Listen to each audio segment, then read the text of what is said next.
Okay, magandang gabi po o magandang araw sa inyong lahat. Sana po ay nasa maayos kayong kalagayan sa araw-araw. Ngayon po, tayo po ay mag-bake ng cassava pudding or cassava cake. Ito po ay maganda sa pangangatawan dahil rich in carbohydrates po siya. Katulad ng kamote, yung kamote po, kamoteng kahoy. Tapos po, meron siyang itlog, rich in protein.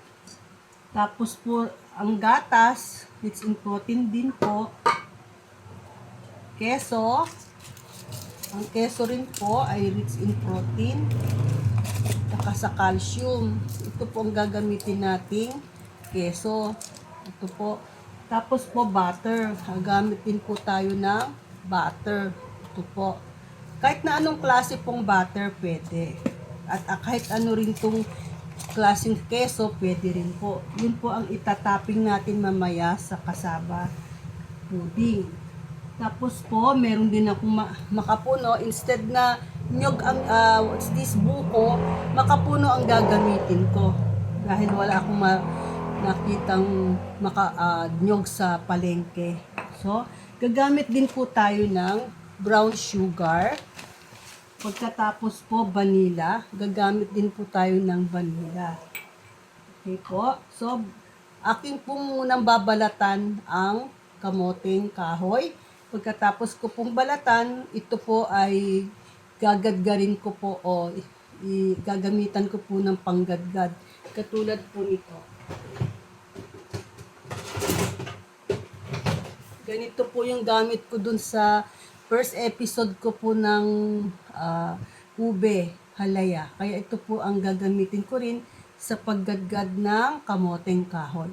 So, babalikan ko po kayo, babalatan ko po muna ang kamoteng kahoy. Ngayon nga po ay nabalatan ko na po ang kamote. So, gagadgarin na po natin. Gamit po ang panggadgad. Ito po. So, gagadgarin natin doon sa maliit na parte para hindi masyadong malalaki.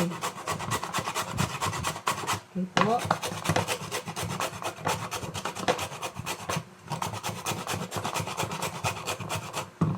So, pagka naggadgad ko na po to, babalikan ko po kayo. Ngayon nga po, ito na po yung naggadgad na cassava. So, pipigain po natin siya. Lalagyan po ng konting tubig. Bibisikan po natin ng tubig ito. Bibisikan po natin ng konti para maalis po yung pait. Dahil mapait po to. Tatanggalin po natin yung katas ng cassava para maalis po yung pait. Ito po, yan. Ganyan. Isang beses lang po gagawin, maalis lang po yung katas.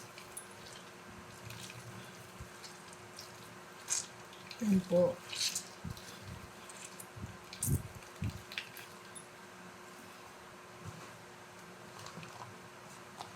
Okay.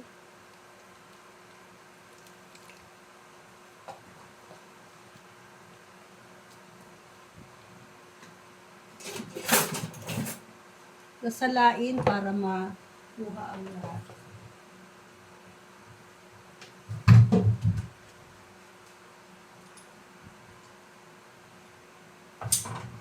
Okay po. Ngayon po ay i-measure natin kung ilang cups.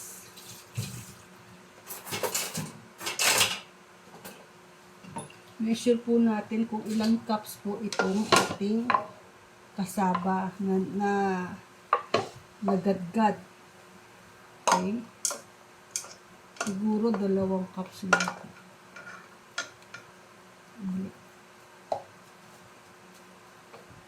Ganyanin po, dudurog-durog.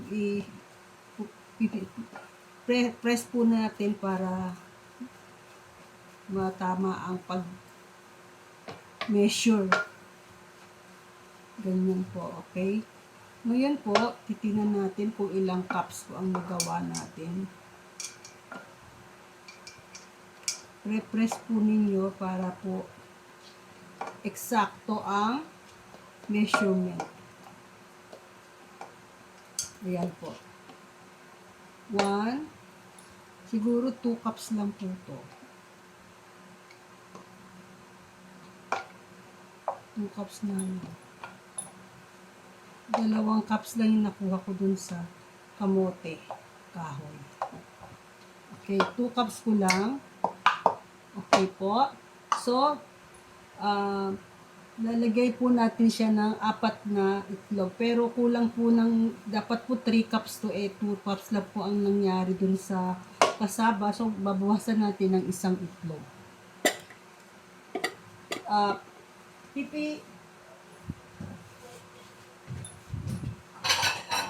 Babasagin po natin ang itlog sa separate container. Kasi baka po bulok na yung ibang itlog.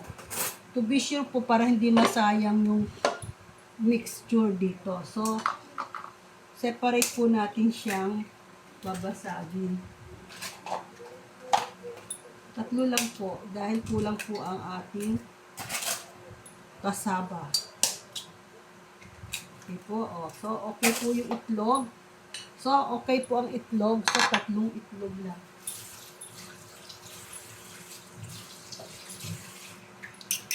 Mi-mix po.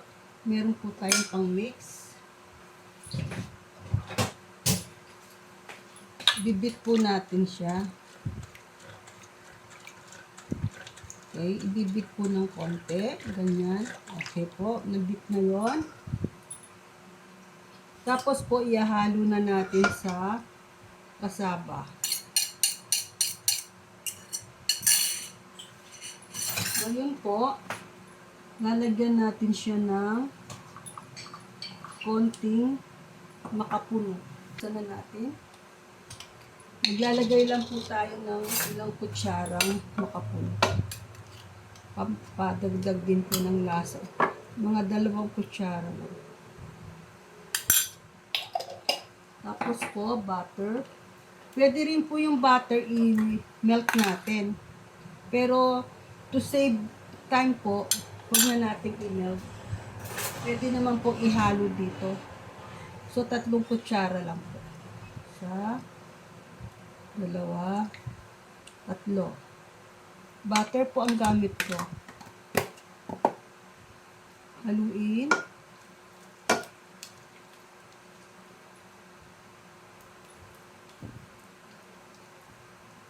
Haluin po natin mabuti. Para mag-blend po yung material, yung mga ingredients.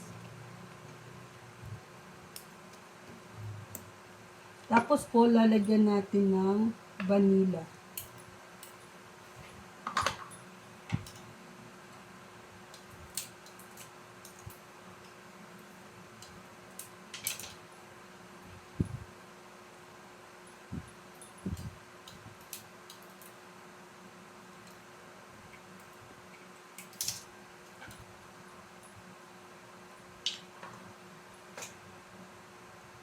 Isang kutsarita. Okay? Isang kutsarita lang po. Huwag marami.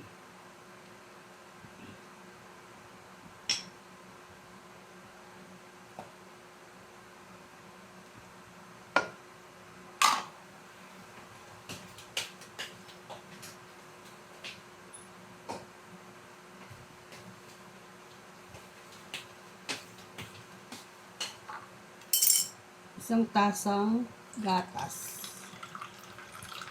Isang tasa.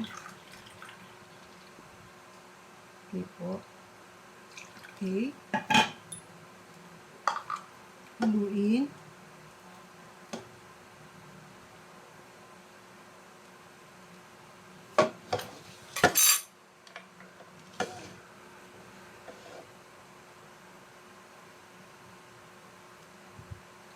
Tapos po asukal.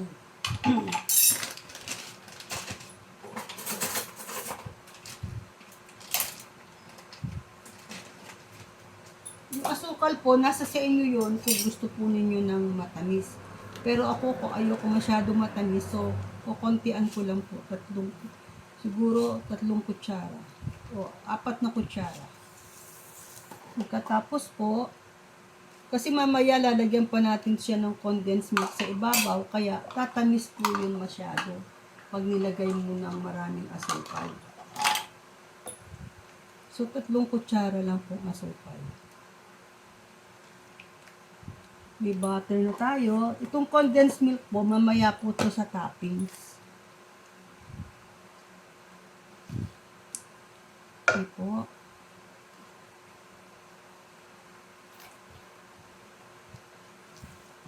Ganyan lang po, kasimple. Tikman natin para malaman natin kung tama na po yung tamis.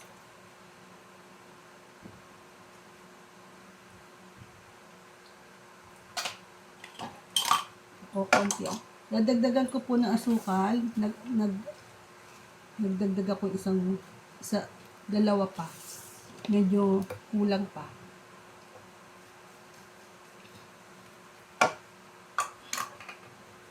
Haluin lang.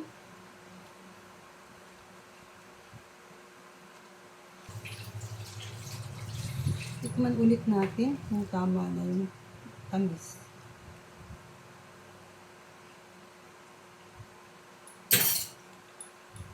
Sa akin po ay tama na yung tamis.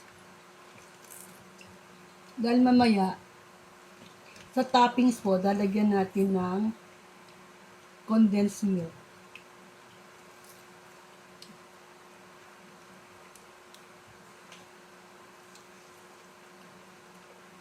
Okay na po. So, isasalin na po natin sa mga llanera.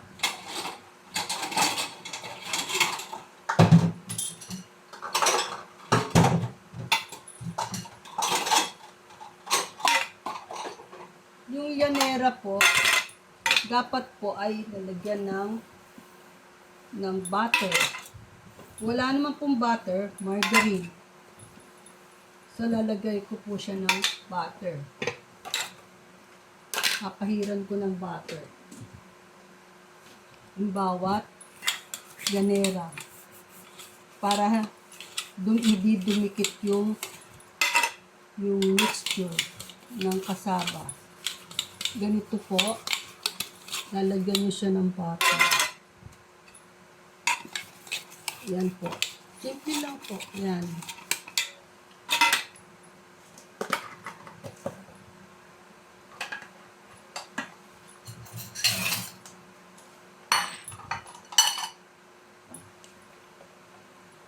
Tapos, bubuhos na po natin sa mga llanera. 2, 3, 4. Huwag masyadong puno kasi mamaya lalagyan pa natin ng toppings. 2, 3, 4. Isa, 2, 3, 4. Na po yun. Okay, dagdagan pa natin ang isang ito.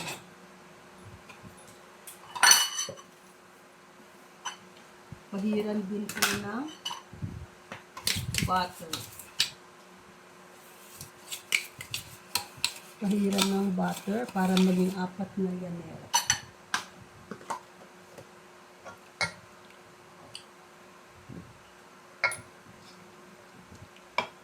Dalawa.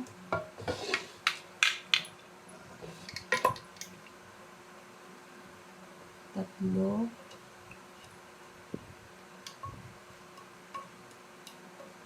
Tatlo at kalahati.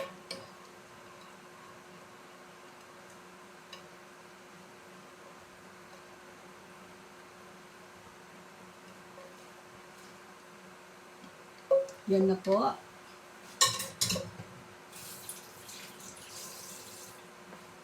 So, ito ko konti, dadagdagan natin. Kukuha tayo ng konti. Bawat isa para magkaroon ng maging even. Kukuha tayo konti. Yan. Even na sila. Ayan. Bibake po natin to ng 20 minutes to 30 minutes. Okay po. So, kunin ko lang yung aking turbo. Mas mamaya po, apat po ang nagawa ko doon sa 2 cups. Pero maliliit lang po itong llanera ko para pwede pong ibenta kung gusto niyo ibenta. Ngayon po, gagamit tayo ng turbo. Doon ko po ibibake ang mga cassava mixture.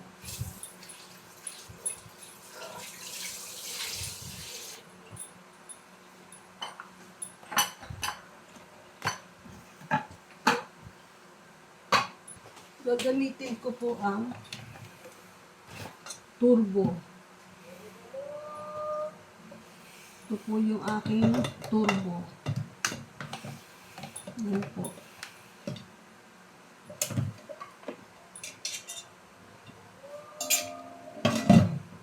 Nasa natin.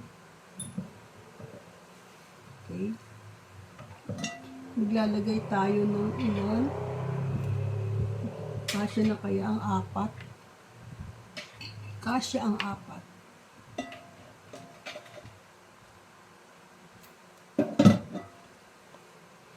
Inasan.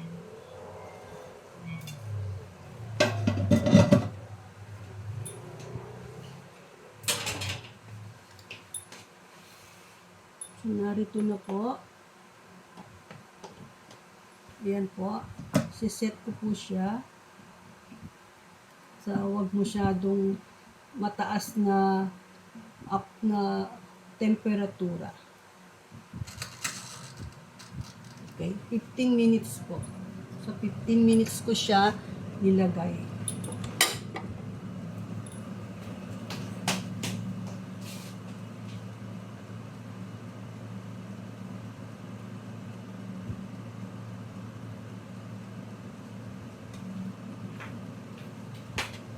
Kung sakali pong within that period, 15 minutes, hindi pa rin po luto, dadagdagan po natin ng oras. Kaya, titingnan natin kung ilang minuto. Nilagay ko sa 15 minutes. Samantala, habang tayo po ay naghihintay sa kanyang na maluto ang ating kasaba, magagawa ako ng mixture ng pang-toppings. Okay po. Okay po. Narito po ang aking gagawing toppings. Isang itlog po.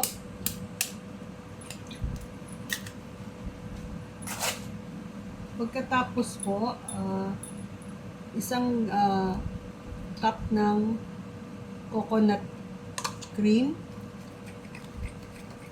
Haluin.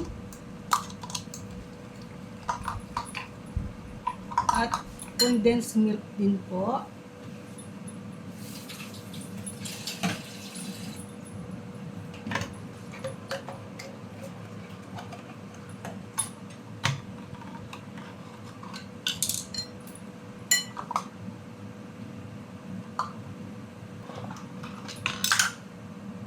Kalahating tasa po ng condensed milk.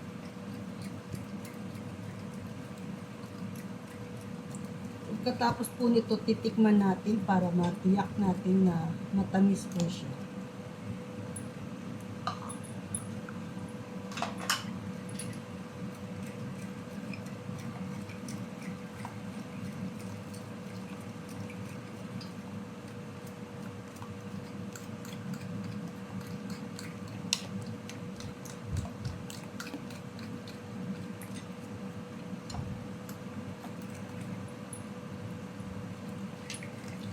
Tama na yung lasa. Gamitan natin ng egg beater.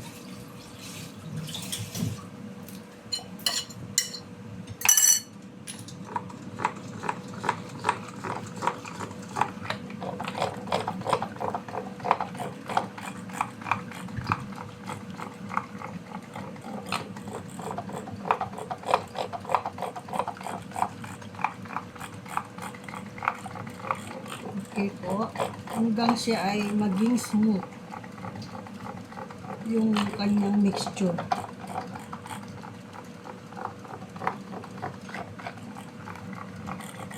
Ayan, malapit na.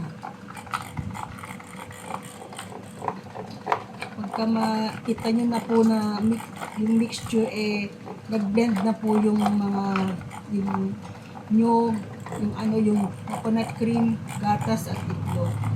Pwede na po yung tigilan. Pag luto na po yung kasaba, ilalagay po natin to sa ibabaw. Ito po yung toppings niya. Tapos lagyan ng keso.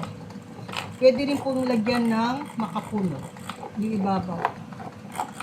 Kaya hindi ko nilagyan ng maraming makapuno yung kanina, yung mixture. Kasi lalagyan pa natin sa ibabaw. Ayan. Ano na po siya. Nag-blend na po yung coconut milk. Ayan na po.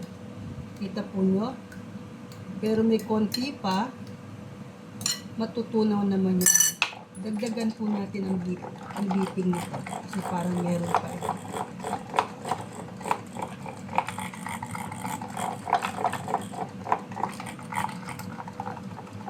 Ayan po. Pino na siya. Okay na po siya. So, hintayin po nating maluto ang kasaba.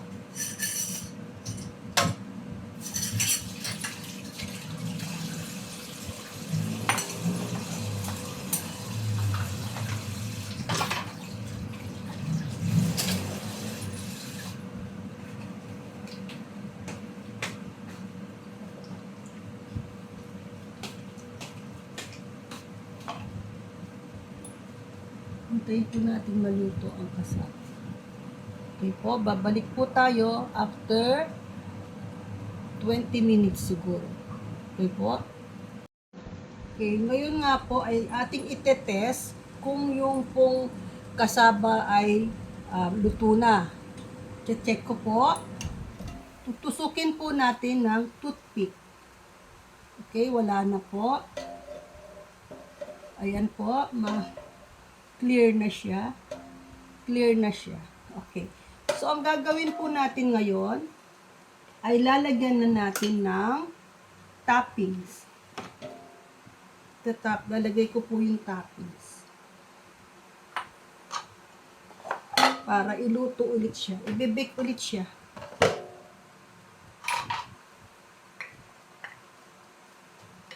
Lalagyan po natin ng toppings. Ito po yung minix natin kanina. Okay. Igalawang takal. Ng 1/8.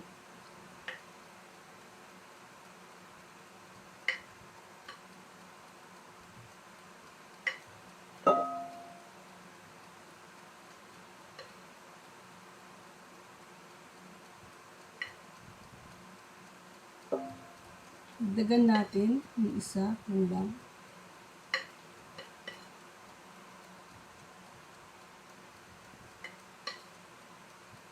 Okay po. Ngayon po, lalagyan natin ng makapuno sa ibabaw para po lalong sumarap. Konti-konti lang po ang ilalagay natin. I-spread po natin. Konti lang po, parang toppings nga lang eh. I-spread po natin.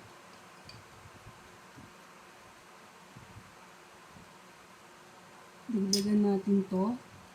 Konti lang siya. Mamaya pag naluto na po, ilalagyan din po natin ng keso. Para mas masarap po siya ngayon. Okay. I-spread po natin yung makapuno.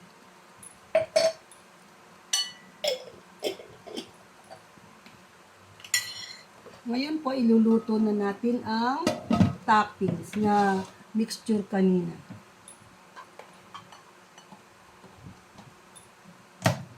Mga 20 minutes po yan. Or until done. Hanggang maging ano po siya, parang leche plan ang labas.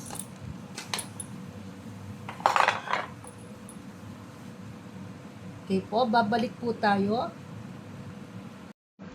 Ayan po, yung isa pong yanera ay golden brown na.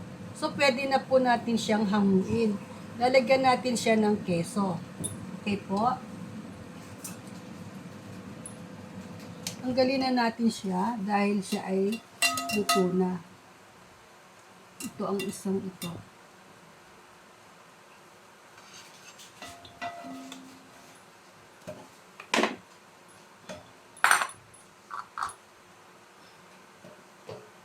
Golden brown siya.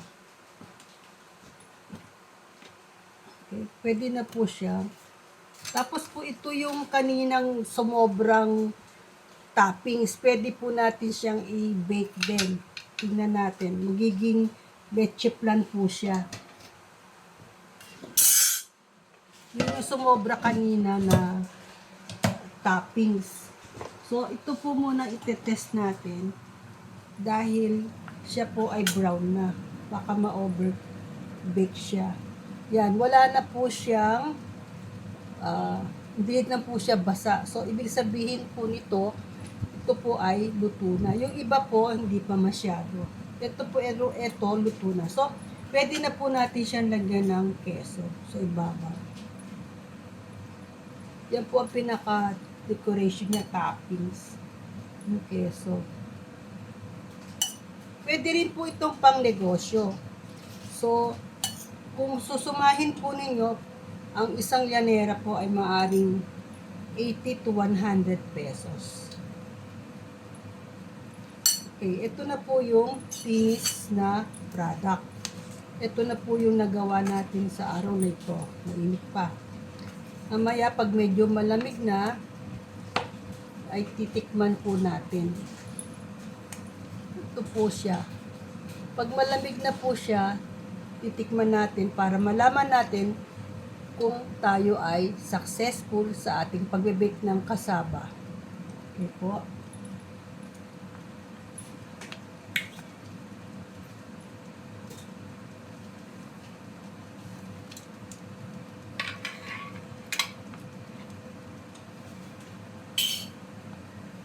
Tatabi muna natin siya dahil mainit.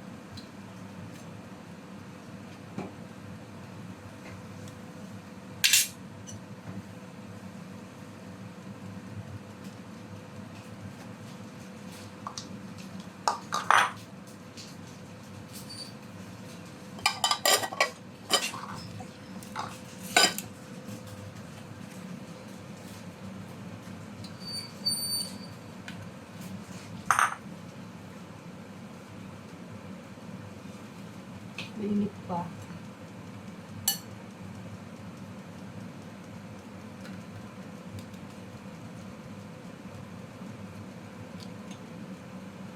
Yung ibabaw po ay parang leche flan ang dating. So, kukuha po tayo ng kapiraso para matikman. Wala ako ng kutsilyo.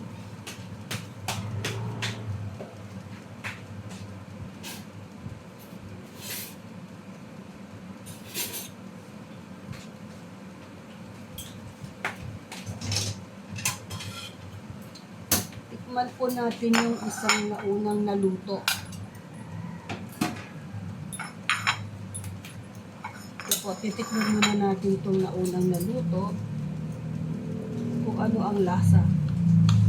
Sana masarap. May makapuno po siya sa ibabaw.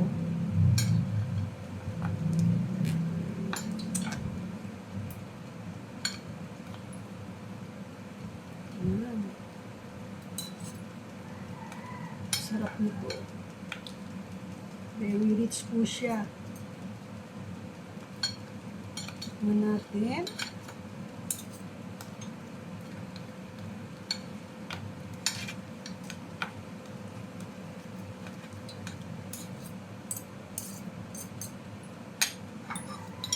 Ito na po yung kasaba na durog po sa pagkuha ko kasi mainit pa. Dapat pinalamig ko. Pero gusto ko lang siya matikman kaya kumuha na ako.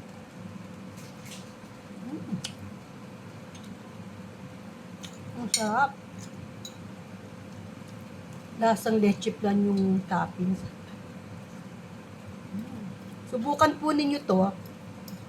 Pwede rin po siyang pang negosyo, pwede din po sa pampamilya para masiyahan sila. Tsaka mura lang po ang kasaba. 60 pesos po isang kilo. Pero yung nagawa ko po 1/4 lang po ng kasaba. Pero nakagawa po ako ng ilang llanera. So, ito po yung luto na. Tingnan natin yung iba.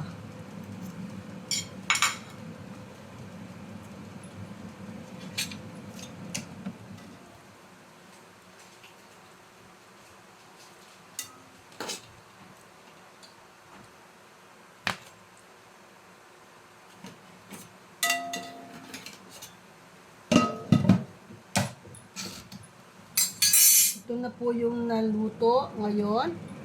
So, successful po muli ang ating pagbe-bake. So, kayo po, subukan po rin ninyo itong ginawa ko ngayon na kasaba pudding. At sigurado po kayong masisiyahan. Napakasarap po. Pwede po siyang pangterno sa sopas o kaya sa pansit. Kaya kung gusto rin ninyong magnegosyo, pwede rin po. I-itemize lang po ninyo yung nagasta ninyong mga materyales. Tapos, kayo na po ang bahalang magpresyo. Pero ito po ay para lamang sa aming pamilya, kaya hindi ko po ito binibenta. Sa isang llanera po, siguro 2 tao lang po ang kakain. Okay po? Sana nasiyahan po kayo sa aking ginawa ngayon, ang aking binake na kasaba. At sana po i-like and subscribe po ninyo ang aking channel. Sa susunod po muli nating pagkikita, iba naman po ang aking gagawin. Marami po salamat sa inyong panonood. Sana po ay napasaya ko kayo sa ginawa kong ito. At sa mga beginner, napakadali lang po sundin ang procedure at saka ang mga ingredients. Sige po. Salamat po. God bless po sa inyong lahat. Bubuksan na po natin dahil malamig na po siya. So, para po ma-serve natin nang wala sa container. So, malamig na po, pwede na pong tanggalin sa container. Anihin lang mabuti ng kutsilyo hanggang ilalim. Madali na ito tanggalin. Ayan po, buo. Nabuo na po. So, madali na po itong iserve. Na ganyan lang. Okay na po. So, enjoy po yung papanood ninyo rito. Sana po makatulong sa ating lahat ito. Simple lang po naman to. Salamat po.